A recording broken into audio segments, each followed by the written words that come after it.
سلام دوستان عزیز، خوب هستین؟ چه خبر؟ سلامتین؟ کانال من همین اول ساب کنید.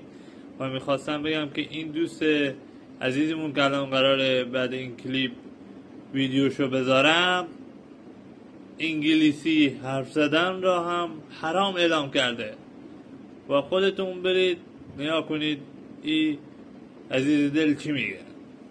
برید بخیر نگاه کنید، شاید مفهومی داشته باشه. یا وطندار هستی چیکارش کنید. باز کسی گفته بوده که مالوسو میگه گود مارنینگ، این یک کلمه انگلیسی چی اشکال است میره تلفظ بکنیم؟ برادر عزیز، من با انگلیسی مشکل ندارم، با لفظ انگلیسی هم مشکل ندارم، ولی تو بیخبر از چیز دیگری هستی. صبح خیر عمل یهود و نصاراست، از هدی ما نیست، از طریق ما نیست. طریقی که رسول صلی الله علیه و سلم به ما تعلیم داده السلام علیکم و رحمت الله و برکاته است.